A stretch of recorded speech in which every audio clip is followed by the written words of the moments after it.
அந்த வீட்டுல இருந்த பெண், முட்டாளே, உனக்கு பிச்சை எடுக்க வெக்கமா இல்லையா அப்படின்னு பயங்கரமா திட்ட ஆரம்பிச்சிடுறான்.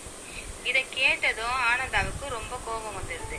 பதிலுக்கு அந்த பெண்ணை திட்டலாம் அப்படின்னு நினைக்கும் போது புத்தர் ஆனந்தாவை தடுத்து அந்த இடத்துல இருந்து எதுவும் பேசாம விலகி வந்துடுறாரு. கொஞ்ச தூரம் வந்ததுக்கு அப்புறம் தன்னோட திருவோட்டை எடுத்து ஆனந்தா கிட்ட கொடுத்து, இத சாயந்தரம் எனக்கு திருப்பி கொடு அப்படின்னு சொல்றாரு.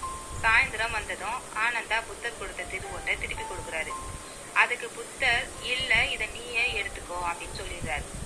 ராத்திரி ஆனதும் எல்லாரும் தூங்க போகும்போது ஆனந்தாவை கூப்பிட்டு, ஆனந்தா, இந்த திருவோடு யாரோடது அப்படின்னு கேக்குறாரு.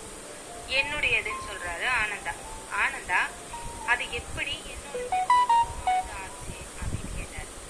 நான் திருப்பி தரும்போது நீங்க அதை ஏற்க மறுத்துட்டீங்க, அதனால என்னோடது ஆச்சு அப்படின்னு சொல்றாரு ஆனந்தா. இதே மாதிரிதான் அந்த பெண் திட்டிய வார்த்தைகளை நான் வாங்கிக்கல, அதனால அந்த வார்த்தைகள் எல்லாம் அவகிட்டயே போய் சேர்ந்துச்சுன்னு சொன்னாரு புத்தர். சொல்லால மட்டும் இல்ல, செயலாலையும் புரிய வச்சாரு புத்தர் பெருமான்.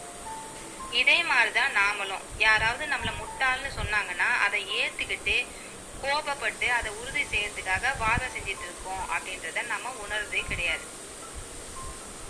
கௌதம புத்தர் தன்னோட சிஷ்யரான ஆனந்தா கூட பிச்சை எடுக்க போறாரு. ஒரு வீட்டுல போய் பிச்சை கேட்கும் போது அந்த வீட்டுல இருந்த பெண், முட்டாளே, உனக்கு